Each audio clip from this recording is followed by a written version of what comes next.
Hello, and welcome back. Here's a thought worth sitting with today. You were never meant to spend your life proving you deserve to be loved. Not to a parent who stayed quiet when you needed a word. Not to a person who left without turning around. Love that has to be earned, over and over, was never really love, it was an audition. And you can stop auditioning. Today, we're talking about what happens when you finally do. Think about the last time you tried hard to be chosen. Maybe you rewrote a text 5 times so it sounded easier than you felt. Maybe you laughed a little too loud at a joke that wasn't funny, just to be liked. That's the shape it takes, most days small, almost invisible. You edit yourself down to whatever seems safe to want.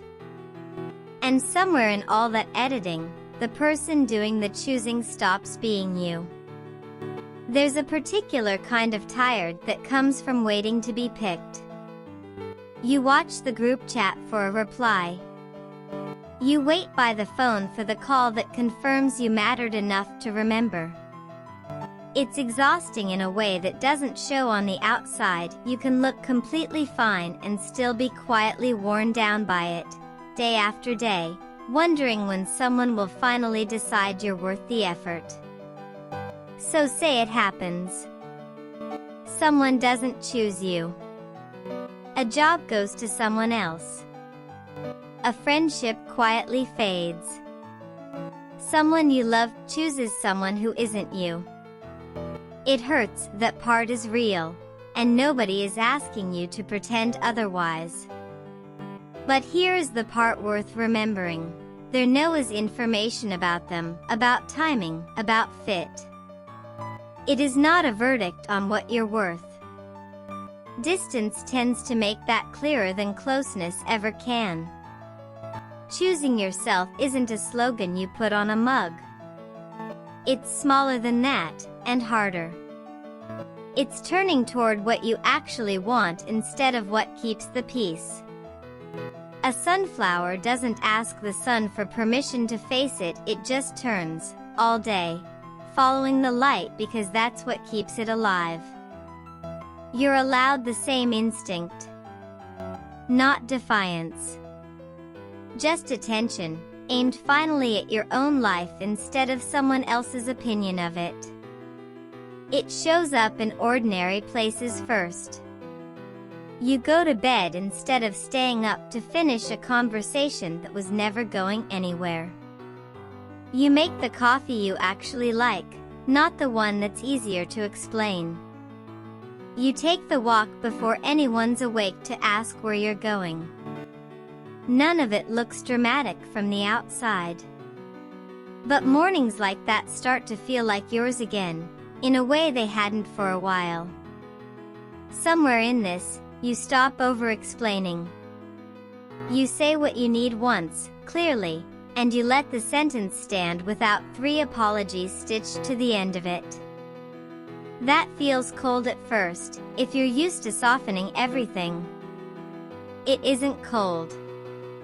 It's just the first time your voice hasn't been shaped around someone else's comfort. A mountain doesn't apologize for its shape. It's simply, plainly, there.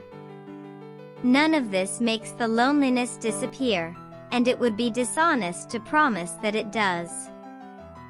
Some evenings, choosing yourself just means sitting with the quiet instead of chasing it away with someone who was never going to stay. That's allowed to be hard. Even something built with care, 1 flake at a time, can look impossibly delicate up close and still hold its shape through the whole, long winter. Be gentle with yourself while you're learning this. You spent years, maybe, believing love was something you had to win.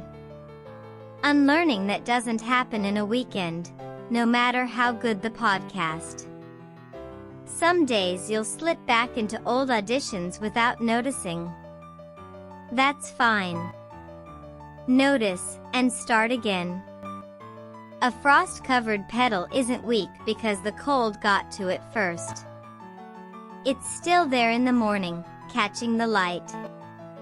Here's what tends to happen next, though nobody can promise it on a schedule. When you stop performing for love, you start noticing who was never asking you to. The friend who liked you before you were interesting. The version of care that doesn't require an audition at all. It was there before, you just couldn't see it clearly, standing at the front of the line, waiting to be chosen by everyone else first. You build a life the same way a field grows, quietly, one ordinary season at a time, whether or not anyone happens to be watching that particular week. The work you love. The friendships that don't cost you anything to keep. The mornings that are yours. None of it needs an audience to be worth doing. It only needs you, showing up for it, the way you once showed up for people who didn't. And strangely, this is when other people tend to arrive, not because you chased them, but because a life fully your own is a fairly magnetic thing to be near. You're not saying yes to everyone anymore. You're saying yes to what actually fits, the way a garden doesn't grow every seed that lands in it, just the ones suited to its particular soil and its particular light. Give it time. This isn't a single decision you make once and finish. It's a habit, practiced quietly, most days without anyone noticing, including you, some weeks. But look back far enough, and you'll see the shift, less waiting by the water for someone else's boat to come in, more just being there, at ease, on your own shore, watching the light change because it's beautiful, not because you're keeping score. So here's the whole of it, small enough to carry. You were never required to convince anyone you deserve to be loved. You already do. Choose the life that knows that first, and let whoever chooses you choose someone who already chose themselves. Thanks for spending this time with me today. Take care of yourself out there, really. I'll see you next time.